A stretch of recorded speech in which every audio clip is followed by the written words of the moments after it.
Sejam bem-vindos a mais um ciclo Foz Literária, desta vez sobre o Padre Luís Cabral. Aqui assim não precisa de apresentação, o Dr. Manuel Novaes Cabral, que vai apresentar, e o Dr. Val Figueiredo também. Muito boa tarde. Sr. Dr. Nuno Ortigão, Justíssimo Presidente da Junta de Freguesia, da União de Freguesias Aldoar, Foz de Douro e Novo Gildo, Sra. Doutora Maria Lacerda, vogal da União de Freguesias, e Srs. Autarcas, que estão aqui representando também,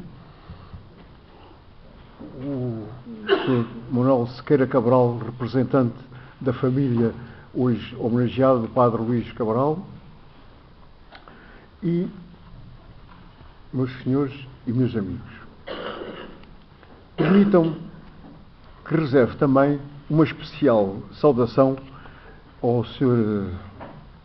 Dr. Patrick Martin, Cônsul-Geral de França, e também ao Sr. Embaixador Gelson da Fonseca Júnior, Cônsul-Geral do Brasil, que, à última da hora, nos comunicou que não podia estar presente. O Sr. Cônsul-Geral da França, o Sr.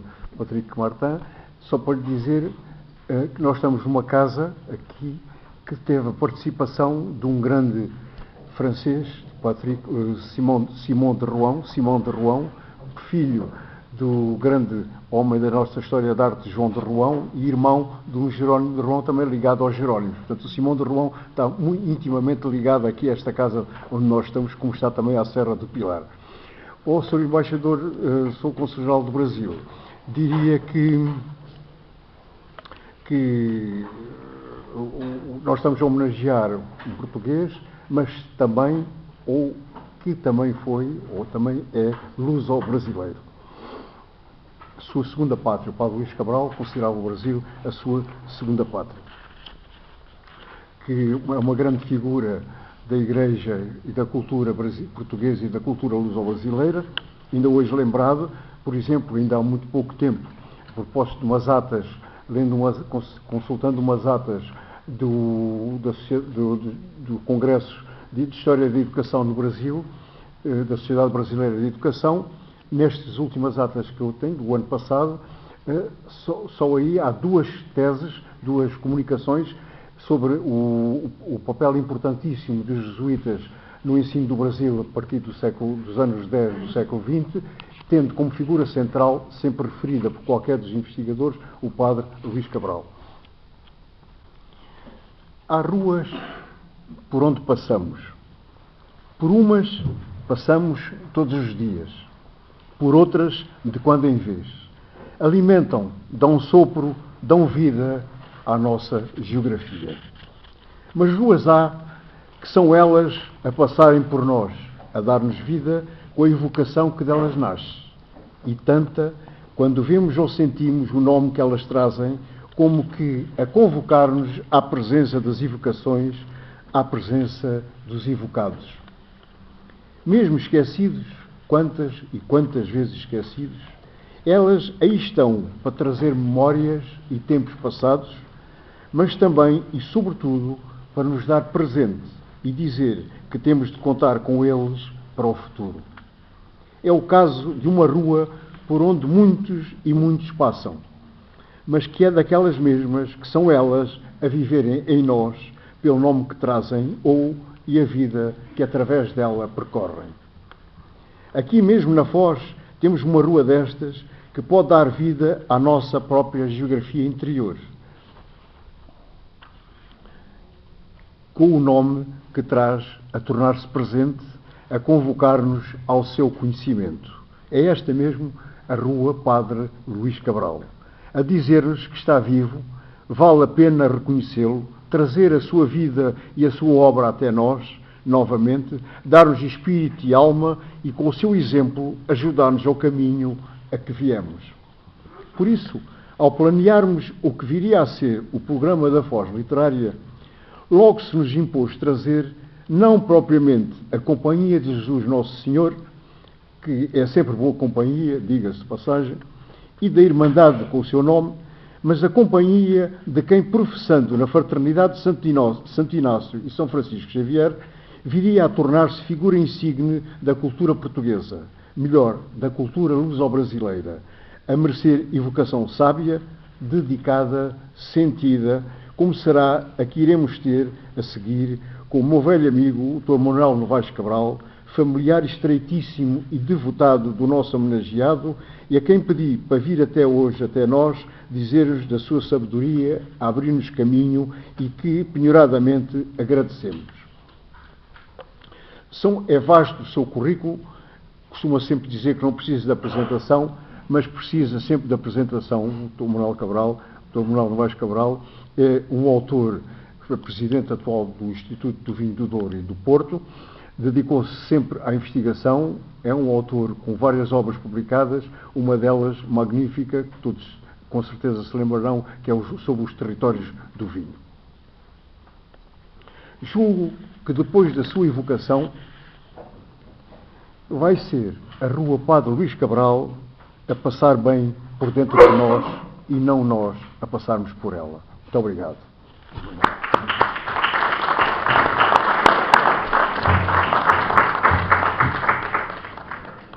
Sr. Presidente, o meu querido amigo, o Dr. Luís Miguel, senhora Vice-Presidente, senhora responsável, não sei exatamente como é que diz o cargo, responsável pela cultura na União das Freguesias de Alcoar, Alcoar e Gil. 3 ou 4 notas antes de entrar nesta minha conversa inicial. A primeira é, quando o meu querido amigo José Valdo Figueiredo me falou desta possibilidade de vir cá, depois de conhecer um texto que eu publiquei no Brasil e que já me levou, convidado por entidades brasileiras, já me levou 2 vezes ao Brasil a fazer uma conferência semelhante, uma palestra, uma conversa semelhante a esta, bem, é evidente que eu devo começar por dizer que ele pregou uma partida, porque disse unicamente que iríamos fazer aqui uma evocação do padre Luís Cabral, em geral, e aquilo que estava combinado entre nós é que era uma evocação orientada, que era uma evocação sobre a relação do padre Luís Gonzaga Cabral e Jorge Amado. Portanto, evidentemente que eu vou falar sobre algumas características do padre Luís Gonzaga Cabral, mas vou centrar nessa sua relação com o padre Luís Cabral, que é isso que origina a nossa conversa e é isso exatamente que me traz aqui. Em primeiro lugar, o gosto que tenho de me incluírem e de incluírem o padre Luís Gonzaga Cabral nesta evocação de figuras literárias do Porto, porque de facto ele nasceu aqui, nasceu na Rua Central, então, hoje Rua Padre Luís Cabral. Ele nasceu aqui, era a casa de férias de seus pais, vou falar nisso adiante, e portanto há uma ligação muito grande desde meados do século XIX da nossa família e a Foz. Enfim, sempre estivemos aqui e os meus pais ainda hoje vivem na Rua Padre Luís Cabral. Depois vir à Junta de Freguesia, ou melhor, à União das Freguesias, que inclui uma freguesia onde eu fui autarca de base. Eu fui autarca de base, fui membro da Assembleia de Freguesia de Novo Gil durante 2 mandatos, no século passado. Aliás, no milénio passado. E, portanto, esse é um outro elemento que me dá muito gosto. E, por outro lado, também, eu não podia recusar um pedido do Zé Val. Nós devemos conhecer-nos há cerca de 30 anos. Lembro muito bem de um colóquio em que nos cruzamos no Algarve, evidentemente no século passado, um colóquio em que nos cruzamos no Algarve, fazias tu parte do Instituto Rainha Dona Leonor, não é verdade? Portanto, esse foi, é o primeiro encontro que eu me lembro, mas depois disso já evocamos outros encontros familiares, encontros de proximidade, e esta questão dos afetos é aquilo, no fundo, que nos faz mover cada vez mais. Eu vou-lhes contar uma história, mas é uma história que tem outras histórias por trás. E eu, muito rapidamente, vou-lhes dar nota dessas histórias. Como é que esta história surge? Isto é uma história familiar, é uma história contada, esta história está publicada em vários livros, em vários estudos, em várias publicações, e nós, na família, recontamos esta história muitas vezes, porque, de facto, o padre Luís Cabral é uma referência familiar que, em casa, tratamos todos por tio Luís Padre. É essa a referência familiar quando nós queremos referir-nos a ele. E um dia, numa outra encarnação, eu trabalhava na Câmara Municipal do Porto, há uns anos atrás, e houve uma pessoa brasileira, de Salvador da Bahia, que foi falar comigo a pedir apoio para umas iniciativas que ela queria fazer no Brasil. Eu, obviamente, foi numa altura de maior aperto da Câmara, não quer dizer que agora não tenha também, e a minha função era dizer que não. Mas disse que não com muita conversa pelo meio, como eu gosto, nós aprendemos sempre com os outros. Eu acho que isso é uma questão de atitude de cada uma das pessoas. Nós aprendemos sempre com os outros. E então tivemos uma longuíssima conversa, em que eu, basicamente, o objeto da conversa era eu dizer-lhe que não àquilo que ela pretendia fazer. Disse, quando quiser fazer coisas cá no Porto, nós podemos apoiar em muitas coisas, mas no Brasil, esqueça, até porque temos uma admiração como outra cidade brasileira, não vamos apoiar iniciativas em Salvador. No meio disto tudo, contei-lhe esta história que lhes vou contar hoje aqui. Querem saber que, talvez uns 3, 4 anos depois, eu cruzei com a senhora 3 ou 4 vezes, socialmente, em iniciativas culturais da cidade. Enfim, tivemos conversas vulgares, de encontros casuais. 3 ou 4 anos depois, a senhora telefona-me e diz: Cabral, lembra-se desta uma história assim que me contou a primeira vez quando nos conhecemos, a primeira vez que nos encontramos? Claro, lembro muito bem, então, é uma história, enfim, que é quase constitucional a mim próprio. Querem contá-la ao Brasil? Claro que quero. Essa foi a minha primeira vez. A primeira vez que eu fui contar esta história ao Brasil, fui contá-la em setembro de 2011, e passado, enfim, no âmbito de uma iniciativa, é uma pena não estar cá o João Mendes, que me telefonou, que teve adoeceu de última hora, o fotógrafo, que a maior parte dos presentes, não todos conhecem, um dos melhores fotógrafos que nós temos, e ele era o António Zambujo, eu e o João Mendes, fazíamos parte de uma missão cultural a Salvador da Bahia. Passado 2 meses, depois de uma conversa que lhes vou contar imediatamente a seguir, estava a contar a mesma história na Fundação Casa de Jorge Amado, a convite da diretora, da Miriam Fraga, a convite da mesma diretora. Portanto, isto aqui eu retirava apenas uma conclusão que não tem nada a ver com o Padre Luís Cabral, nem tem nada a ver com o Jorge Amado, que é, nós nunca perdemos tempo. Vale sempre a pena aquela sensação que é conversa fiada, não sei, nunca perdemos tempo. Alguma coisa fica, nós aprendemos sempre, e alguma coisa fica se nós soubermos semear e se nós soubermos colher também. Isso também depende da atitude de cada um. Bom, a primeira vez que eu estive lá, portanto, a contar esta história, como lhes digo, a história que eu lhes vou contar a seguir, aquilo foi o tribunal, enfim, foi uma iniciativa, foi num salão cedido por um tribunal federal, pelo Tribunal Federal, e, obviamente, eu fui visitar a casa do Museu Jorge Amado. Era hora do almoço, 12h30, 1h, coisa assim, e cheguei à portaria e pedi para falar com a diretora. Tinham-me dito quem ela era, sabia que era uma poetisa, eu prefiro dizer poeta, muito conhecida brasileira, para terem uma ideia. Nesse mesmo ano, a Universidade Federal da Bahia fez um colóquio sobre 2 ou 3 dias, não sei muito bem, científico, sobre a obra de Miriam Fraga. Isto mostra um pouco a importância que ela tem como poetisa, como poeta no Brasil. Bom, a senhora não estava, pediram para voltar depois do almoço. Voltei depois do almoço e a senhora recebeu-me a medo. Mandou-me subir e recebeu-me um bocadinho a medo. Ouviu, e depois disse, mas eu estou absolutamente admirada, porque para mim, Padre Cabral era um personagem de Jorge. Ela estava plena.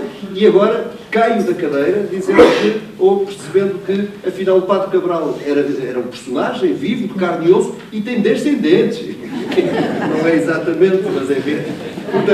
Portanto, este foi o meu encontro com a Miriam Fraga, com quem eu hoje me correspondo, e é da iniciativa dela, porque ela é a pessoa mais, enfim, é responsável pela revista, além de ser académica, evidentemente, da revista da Academia de Letras da Bahia, e depois pediu-me o texto para publicar da revista da Academia de Letras, por isso é que eu trago aqui uma coisa que parece publicada, mas é uma fotocópia, e, curiosamente, agora tem lá outro texto sobre Flor Bela Espanca, e tem muito a ver, que a Flor Bela Espanca viveu nesta casa, viveu aqui no Castelo da Foz, como penso que sabem, e portanto, mantemos esta conversa toda, tudo por causa de uma história que eu contei a propósito de nada, a dizer que não, relativamente a um pedido que me estavam a fazer. Contei uma história que depois teve esta evolução toda, desde 2011, que se tem passado um conjunto de coisas. Portanto,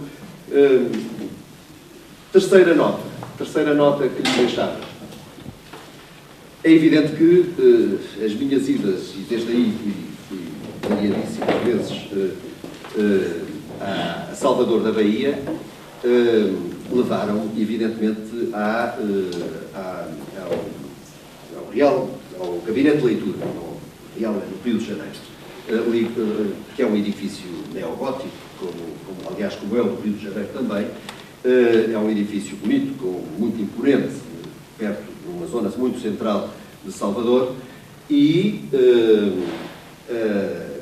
enfim, tem, no primeiro piso tem a biblioteca, no segundo piso tem uma série de gabinetes, e depois tem uma escadaria imensa que leva ao terceiro piso. O edifício é muito grande, que leva ao terceiro piso, e a escadaria leva as pessoas, digamos assim, no centro, e desenvolve-se no centro dessa sala muito grande, e tem uma série de óleos de pessoas que foram importantes lá na Bahia.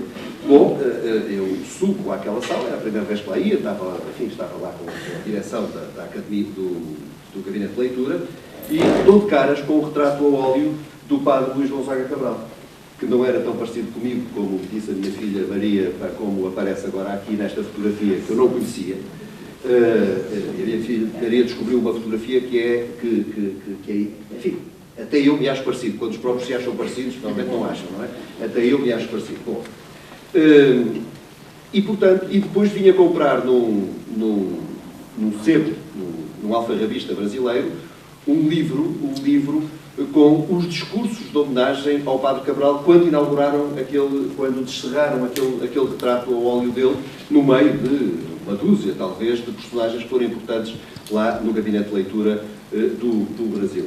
Portanto, e fiz um percurso camiliano. Este é um episódio. Visitei, ali ao fundo daquelas vitrines tem um conjunto de peças, para além de terem os inéditos e dispersos, que são as obras completas do Padre Luís Cabral, tem um conjunto de elementos, entre os quais 2 livros que foram oferecidos pelo Padre Domingos Mianulli, que é o atual diretor, acho que ainda é, que é o atual diretor do Colégio António Vieira no Brasil, que me recebeu e que me guiou no ano do centenário do Colégio António Vieira, de que vamos falar a seguir.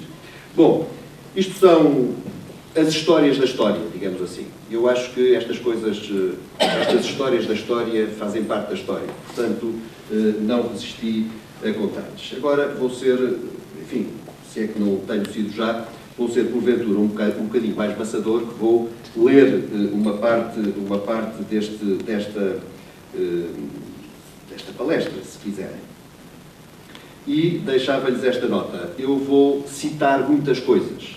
Citar sobretudo, não apenas, mas vou citar sobretudo, fazer citações sobretudo, do livro O Menino Grapiúna, que é um livro do Jorge Amado. O Jorge Amado, vou dizê-lo a seguir, mas adianto já, eu conheci-o, tive a oportunidade de ter, enfim, muitas conversas com ele. Ele tinha uma admiração imensa pelo padre Luís Gonzaga Cabral. E quem viu o percurso até político do Jorge Amado pode admirar-se. Mas se pensar que os irmãos Castro, por exemplo, foram alunos dos jesuítas, já não admirará assim tanto. Mas, de qualquer maneira, é muito interessante ver que o Jorge Amado, não vou adiantar aquilo que vou dizer a seguir, o Jorge Amado tinha imensa admiração. Como sabem, o Jorge Amado tem 2 livros biográficos. O Navegação de Cabotagem, que é, digamos assim, é o seu percurso adulto, digamos, portanto, toda a sua vivência adulta, muito político, e depois tem literários, evidentemente, e depois tem um livro que foi elaborado em resposta a uma encomenda de um editor francês, que é um livro muito pequenino, mas é muito bonito, chamado O Menino Grapiúna. Não vou adiantar, mas é este livro que eu vou citar. O Menino Grapiúna são as suas memórias infantis. Para quem não sabe, a maioria dos presentes saberá, a nação Grapiúna, como é conhecida, é a terra do cacau. Portanto, a sul é enfim, aquela zona ainda da Bahia, do estado da Bahia, mas a sul da cidade de Salvador. E eu começo com uma citação de Jorge Amado. Para o menino Grapiúna, arrancado da liberdade das ruas e do campo, das plantações e dos animais, dos coqueirais e dos povoados recém-surgidos, o internato no colégio dos jesuítas foi um encarceramento, a tentativa de domá-lo, de reduzi-lo, de obrigá-lo a pensar pela cabeça dos outros.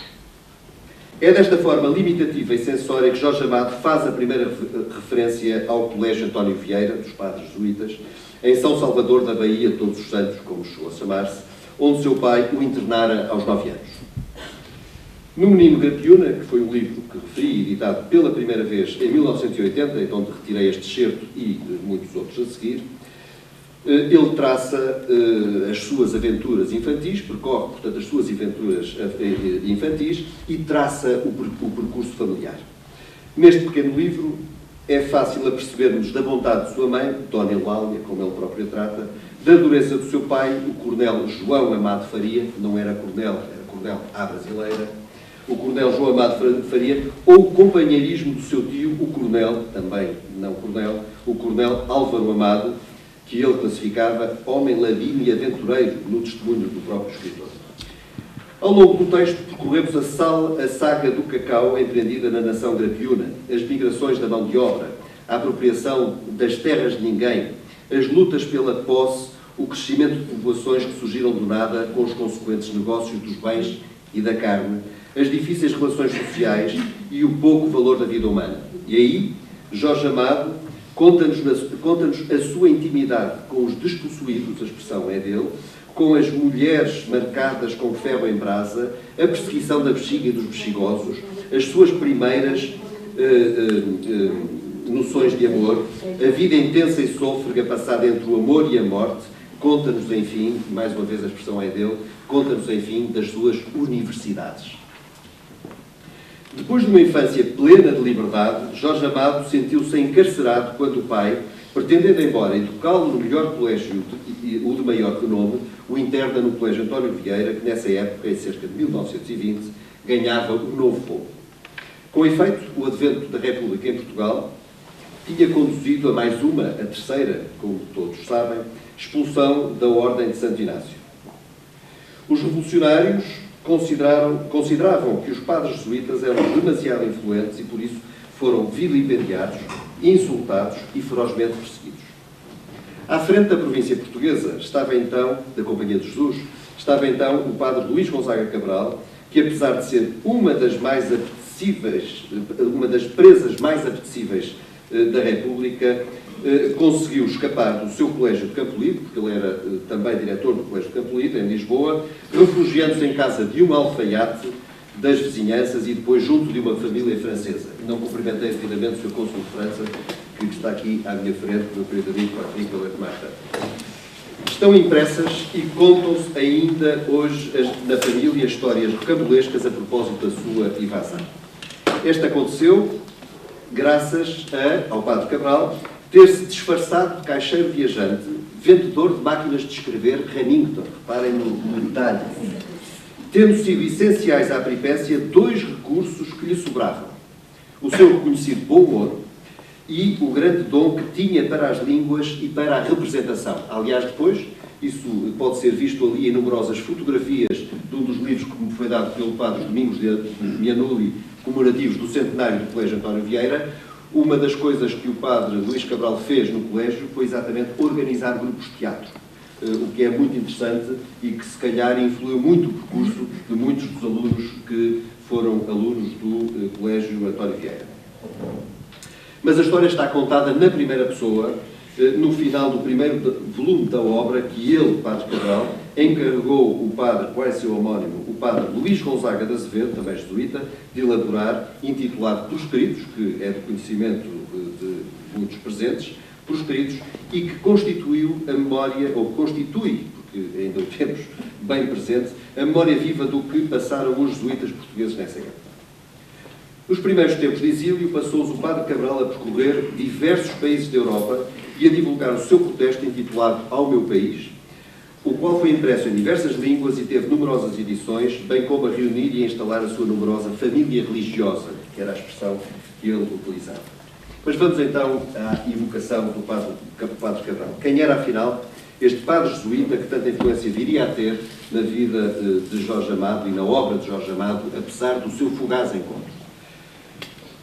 Luís Gonzaga de Valcoelho Pereira Cabral nasceu a 1 de outubro de 1866, aqui na Foz do Douro, na casa de praia de seus pais, situada na antiga Rua Central, hoje Rua Padre Luís Cabral. Antigamente dizia, até há pouco tempo, dizia orador sacro, agora julgo que diz orador e publicista, não é? Foram seus pais Constantino António de Val Pereira Cabral, que era Fidalgo Cavaleiro da Casa Real, Comendador de Cristo, bacharel em Direito, era grande proprietário no Douro e no Minho e exerceu numerosos cargos no Porto Mercantil da época, designadamente o de diretor da poderosa Companhia Geral de Agricultura das Vinhas do Alto Douro e também na Companhia dos Tabacos. Talvez tenham sido as duas companhias estáticas, Pombalina, mas antes as duas companhias mais influentes aqui em Portugal, talvez, que foi, como sabem, fundada pelo Marquês de Pombal, voltarei a isto, fundada pelo Marquês de Pombal, que foi o mentor, como todos sabem, da primeira expulsão dos jesuítas. E era filho, portanto, deste Constantino e de sua mulher, Maria Emília da Conceição Ribeiro Coelho, que era da Casa de Sandim, em Góris Santo Tirso. Esta senhora era conhecida familiarmente pela avó Flores. Porquê? Porque eles viviam, já os seus pais tinham vivido, porque vieram do Douro para cá, viviam na Rua das Flores, numa casa cuja imagem já passou aí, viviam exatamente na Rua das Flores e tinham a casa de praia aqui na rua central. E esta senhora era conhecida pela Rua das Flores. A casa é conhecida pela Casa dos Constantinos, como consta, aliás, no rol da classificação do Porto, como do Centro Histórico do Porto como Património Mundial. Luís Cabral era o 10º filho dos seus pais. Quando nasceu, a sua mãe estava já perto dos 50 anos.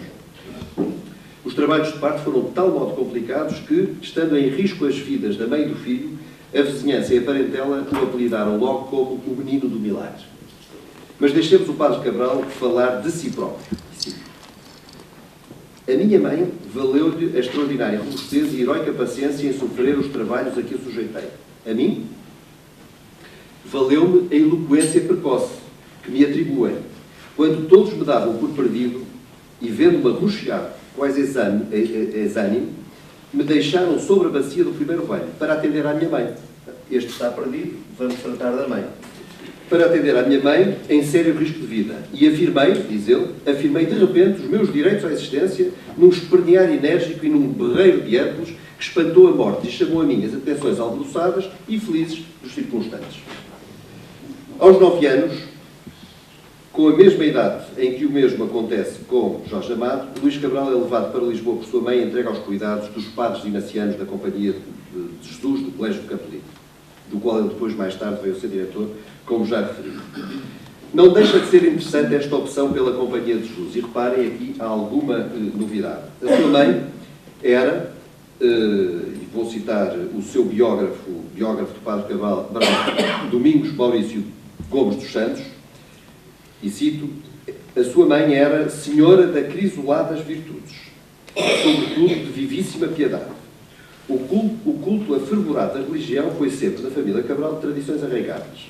No entanto, o pai, Constantino, que falei há pouco, apesar de ser, e cito novamente Domingos dos Santos, apesar de ser não somente um cristão convicto, mas um católico praticante que se abeirava da Sagrada Mesa com uma frequência rara para aqueles tempos, durante a maior parte da sua vida foi um adversário sincero dos jesuítas, a quem tinha na conta de homens nefastos ao país. E este testemunho tem a autenticidade de ter sido escrita pelo próprio padre Luís Cabral na introdução à sua obra Jesuítas no Brasil, que tem ali um exemplar. Ou não fora Constantino Cabral um dos mais altos responsáveis e reformadores da Companhia, a Companhia Geral de Agricultura das Vinhas do Alto Douro, mas o próprio padre Cabral, de seguida, cita o arrependimento tardio do seu pai, em conselho que dá ao filho mais velho, também Constantino, o terceiro na sucessão, a propósito do uso de muitos livros da sua vasta biblioteca. E isto é uma expressão, é a citação do dito Constantino.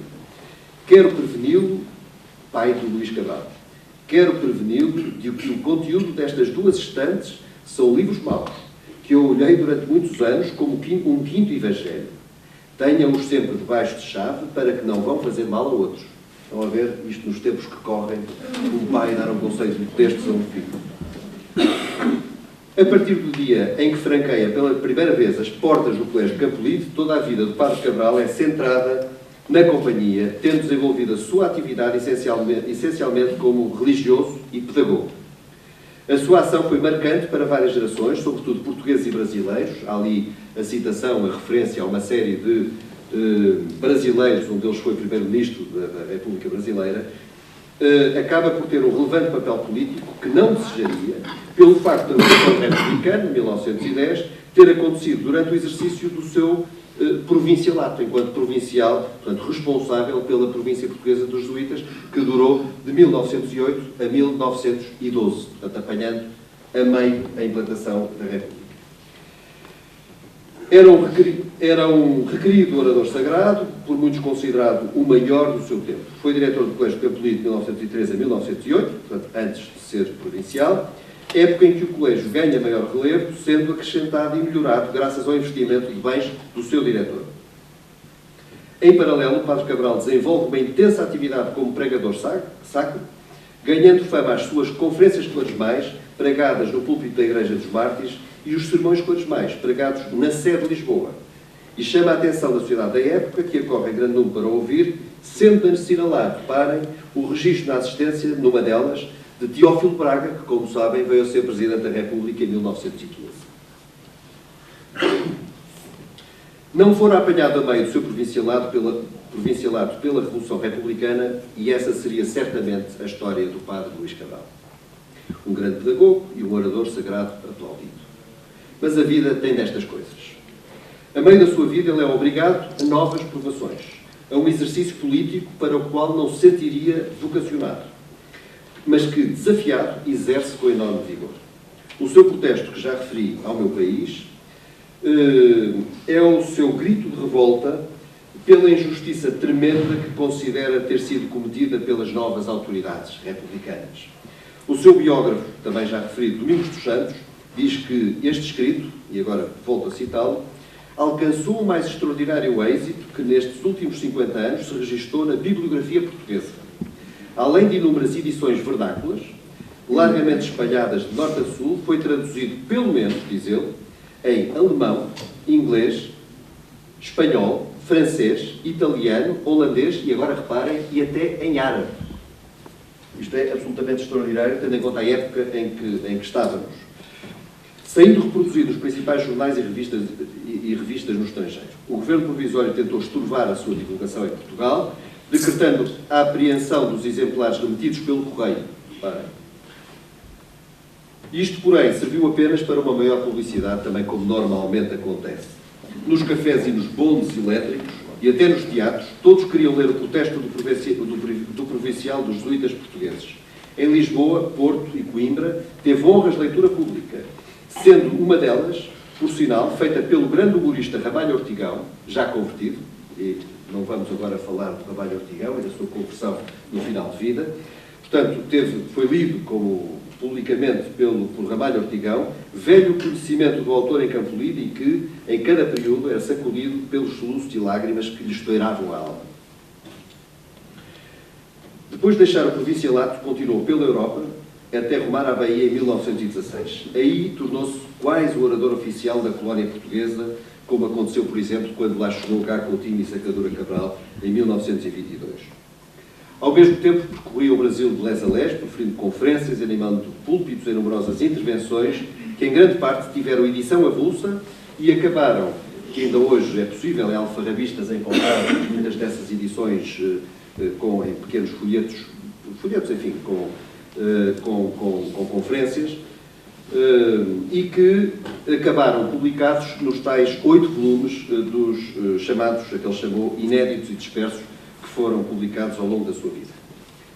E julgo que 2 postumamente, não tenho a certeza. De facto, o Padre Cabral resistiu muito a insistentes pedidos de publicação das suas conferências. Vale a pena ouvir as suas razões descritas no primeiro volume dos seus discursos académicos, sobretudo nos dias que correm, em que tantos falam sobre tudo e coisa nenhuma, sem os conhecimentos adequados ou a prudente meditação sobre o assunto em causa.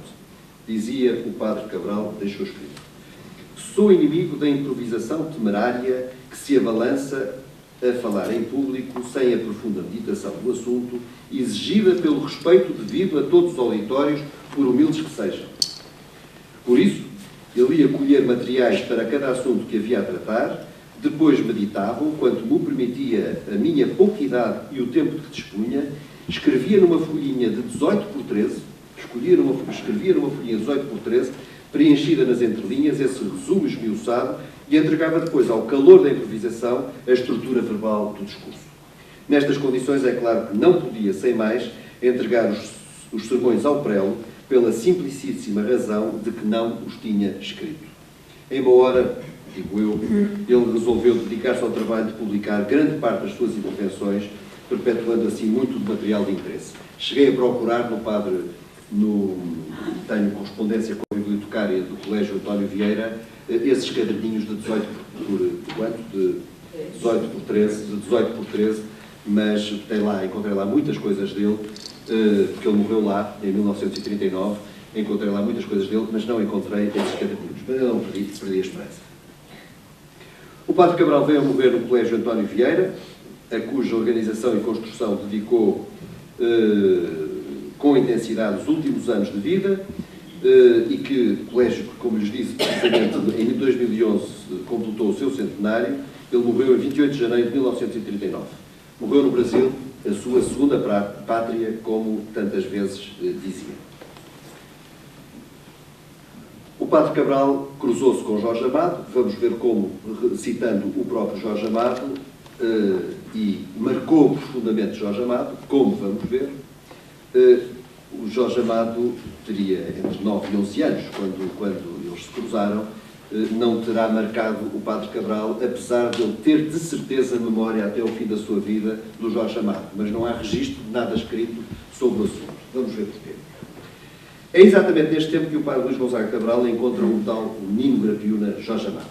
Felizmente, a história está contada pelo próprio Jorge Amado, não só no livro das suas memórias de infância, que temos vindo a seguir, como em diversas entrevistas gravadas, e como lhes disse, eu próprio tive a grata oportunidade de conversar largamente sobre o assunto e ouvir o seu testemunho direto sobre a admiração e a memória que ele sempre guardou do então diretor do colégio. No Menino Grapiúna, Amado dedica nada menos do que 3 capítulos ao Padre Luís Cabral. Só o admirado Coronel Álvaro Amado pode com ele competir, uma vez que tem 4 capítulos com histórias a respeito dele. E o mesmo se diga relativamente às magníficas ilustrações que a edição do Menino Grapiúna tem, a primeira edição, pelo menos aquela que eu tenho ali, dedicada pelo Jorge Amado, porque o Jorge Amado pediu para este livro ao Floriano Teixeira, um belíssimo ilustrador, amigo dele, e que ilustrou vários dos livros, variedíssimos dos livros das primeiras edições de Jorge Amado, que em 3 delas retrata o Padre Luís Gonzaga Cabral com muito realismo. Se eu me tinha lembrado, tinha mandado essas imagens para projetar. E eu, aliás, digo aqui que o Floriano Teixeira retrata-o entre o eloquente e o grandioso. Aparece sempre com essa forma. Sobre a sua fugaz passagem no Colégio António Vieira, Jorge Amado descreve-a saborosamente na navegação de cabotagem, que já lhes referi, dizendo que os padres, e agora Jorge Amado, na navegação de cabotagem, no primeiro ano haviam nele percebido vocação de noviço. No segundo, declarara-me ateu e bolchevique. Revelara-me contestatário e insubmisso. Finalmente, no terceiro, fugi no dia da inscrição quando meu tio me deixou na portaria. Portanto, isto é relatado pelo próprio Jorge Amado, que não chegou a estar lá 3 anos. Às vezes diz que ele esteve 3 anos, teve 3 inscrições, mas teve 2 anos, e pelos vistos, segundo ele próprio diz, 2 anos e 1 dia. Devo dizer que penso mesmo que no seu livro de 1980, O Menino Grapiúna, Jorge Amado terá já feito alguma catarse relativamente ao seu militantismo comunista de tantos anos. A sua cabeça era demasiado livre para se ater a concepções ortodoxas e limitativas da vida e do mundo. Quanto à forma como o breve encontro entre o jesuíta e o escritor influiu fortemente neste último, não vale a pena recriá-la. Dizê-la, por outras palavras, seria retirar-lhe a força que tem, dizê-la por outras palavras, ou pelas minhas palavras, seria retirar-lhe toda a força que tem quando contada com a mestria amadiana. E ela está contada em todas as biografias de Jorge Amado. E, aliás, tem ali 2 biografias da Miriam Fraga, que já referi, diretora da Fundação Casa de Jorge Amado, biografias de Jorge Amado para miúdos, com letra muito grande, destinadas exatamente a miúdos. Nas 2 ela faz referência ao Padre Luís Cabral, quando ainda pensava, curiosamente, que o Padre Cabral era um personagem de Jorge, como lhes referi há pouco. Dizia, continuo a citar Jorge Amado, aplaudido orador sagrado, Padre Luís Gonzaga Cabral era a grande estrela do colégio. A sociedade baiana vinha em peso ouvir o seu sermão dominical. Brilhava também no Liceu Literário Português nas comemorações de datas lusitanas. Tendo adoecido nosso professor de português, o Padre Faria, ele o substituiu. Seus métodos de ensino nada tinham de ortodoxo. Como vemos, e contrariamente ao que lemos em algumas biografias de Amado, o Padre Cabral nunca foi seu professor titular de português. Professor titular de português. Era diretor do colégio e, como tal, não dava aulas. E é o acaso que o junta.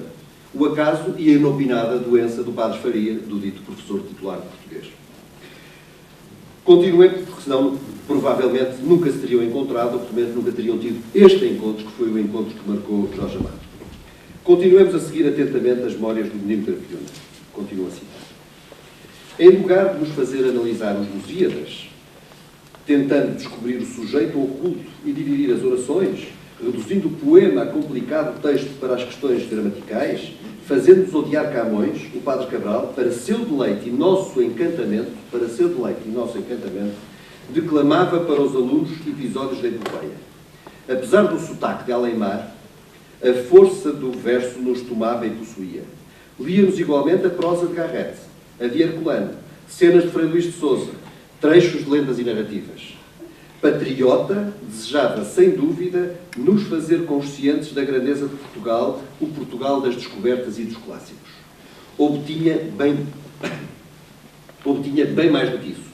Despertava a nossa sensibilidade, retirando-nos do poço da gramática portuguesa, cujas rígidas regras nada tinham a ver com a língua falada do povo brasileiro, para a sedução da literatura, das palavras vivas e atuantes. As aulas de português adquiriram outra dimensão. Saltamos então diretamente para a tão evocada relação sobre o mar que os biógrafos de Jorge Amado tanto celebram. O primeiro dever passado pelo novo professor de português foi uma descrição tendo o mar como tema. A classe se inspirou, toda ela, nos encapelados mares de Camões, aqueles nunca antes navegados. O episódio do Adamastor foi reescrito pela meninada. Prisioneiro do internato, eu vivia na saudade das praias do Pontal, onde conhecera a liberdade do sonho. O mar de Ilhéus foi o tema da minha descrição. Padre Cabral levaram os deveres para corrigir em sua cela. Na aula seguinte, entre risonho e solene, anunciou a existência de uma vocação autêntica de escritor naquela sala de aulas. Pediu que escutassem com atenção o dever que ia ler. Tinha a certeza, afirmou, que o autor daquela página seria no futuro um escritor conhecido. Não regateou elogios. Eu acabara de completar 11 anos. E muitos biógrafos de Jorge Amado procuraram esta redação que não existe. E muitas vezes diz-se que o tema do Jorge Amado foi o mar. De facto foi, mas esse era o tema geral dado pelo professor. E estão a ver aqui a diferença entre o Jorge Amado e a depois anunciada vocação do escritor e as redações clássicas que fez o resto da meninada, como ele diz. E o vaticínio precoce do Padre Cabral teve consequências imediatas. Continuo a citar, passei a ser uma personalidade, segundo os cânones do colégio, ao lado dos futebolistas, já na altura, ao lado dos futebolistas, dos campeões da matemática e da religião, dos que obtinham medalhas. Fui admitido numa espécie de círculo literário onde brilhavam alunos mais velhos. Houve sensível mudança na limitada vida do aluno interno. O Padre Cabral tomou-me sob a sua proteção e colocou em minhas mãos livros de sua estante. Primeiro, as viagens de Gulliver, depois, clássicos portugueses, traduções de ficcionistas ingleses e franceses. Data dessa época a minha paixão por Dickens. Demoraria a conhecer Mark Twain. O norte-americano não figurava entre os prediletos do Padre Cabral. A memória que Jorge Amado reteve do Padre Cabral é simpática, afável e reconhecida, e continuo a citar. Recordo com carinho a figura do jesuíta português erudito e amável. Menos por me haver anunciado escritor, sobretudo por me haver dado o amor aos livros, por me haver revelado o mundo da criação literária. Ajudou-me a suportar aqueles 2 anos de internato, a fazer mais leve a minha prisão, a minha primeira prisão. A laia de síntese, Jorge Amado conclui como entreviu a heresia de alguém que vivia num mundo de ortodoxia e como essa heresia lhe abriu as portas da literatura e as portas do mundo. E continua a citar. No Colégio dos Jesuítas, pela mão herética do Padre Cabral, encontrei nas viagens de Gulliver os caminhos da libertação. Os livros abriram as portas da cadeia. A heresia do Padre Cabral era extremamente limitada. Nada tinha a ver com os dogmas da religião. Herege apenas no que se referia aos métodos de ensino da língua portuguesa. Essa rebeldia revelou-se positiva e criadora. A heresia é sempre ativa e construtora, abre novos caminhos. A ortodoxia envelhece e apodrece ideias e homens. A história está contada. Uma última nota para dar conta de que esta relação intelectual entre o jesuíta e o escritor não passa despercebida sequer à pródica e imaginativa literatura de cordel que assume Jorge Amado, como imaginam, e todas as suas histórias e todos os seus personagens com aquela naturalidade sincrética de que os brasileiros, enfim, são tão autênticos. E eu próprio comprei, eu acho muita graça a literatura do cordel, e comprei um livrinho, enfim, um folheto de literatura de cordel, que é anónimo, é alguém que assina com as iniciais LVPQ, num folheto intitulado Venturas e Aventuras de Jorge, que é muito amado. E conta assim esta história. Bem, podia pedir ao Patrick para ler, porque o Patrick teve muitos anos no Brasil, foi cônsul de França no Brasil, no Rio, portanto podia pedir com o sotaque brasileiro, que o dele é perfeito, o meu é péssimo, mas vou tentar, porque senão ainda tem menos graça. Todo o cabral português tem gana de descobrimento. Com Jorge Amado na classe, deu-se o acontecimento. Seu professor jesuíta descobriu seu talento. Muito obrigado.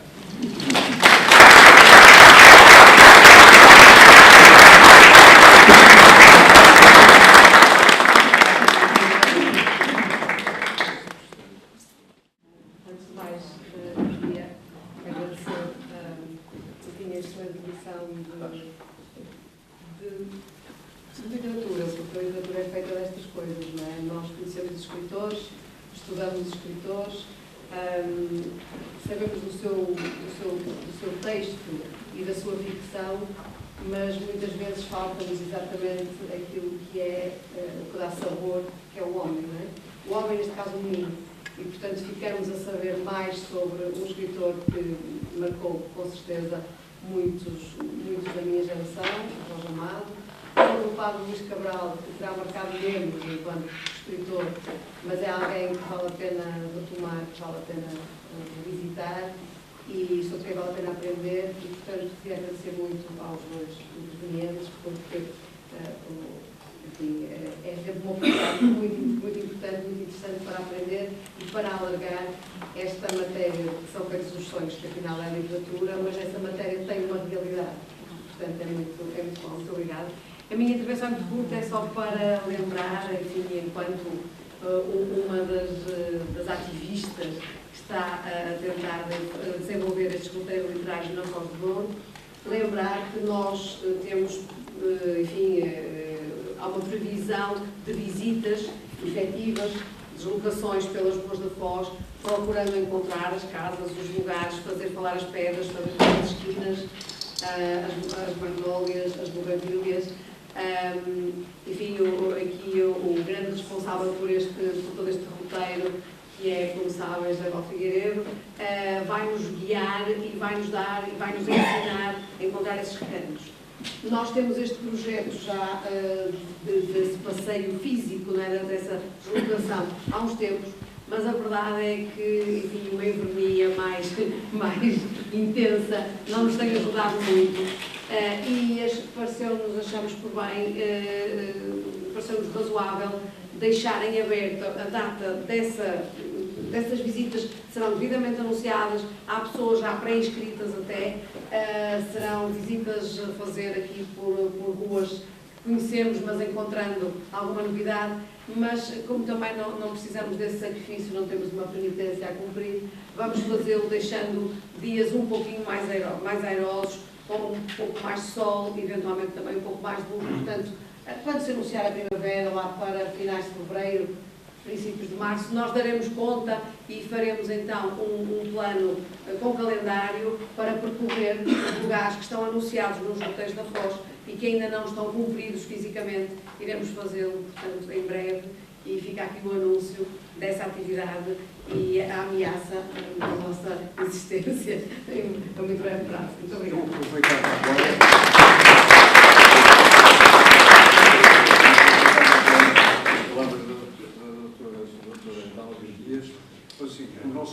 Para falar no nosso próximo encontro, que será no dia 25 de fevereiro, que será sobre o Vasco Graça Moura e a Foz. 25 de fevereiro, em que estarão familiares e grandes testemunhos do Vasco Graça Moura e com a participação das doutoras Dália Dias e da doutora Isabel Marcelino. Portanto, pedimos para apontarem na vossa agenda dia 25 de fevereiro às 18h30 e não pelas 18h30. Muito obrigado. Então, Carlos, Mais um ano a todos. bom. Não, eu sei depois, mas Os convívios, Por o protocolo, além do desejado não sei, é mais uma vez gratificante para nós ver salas cheias.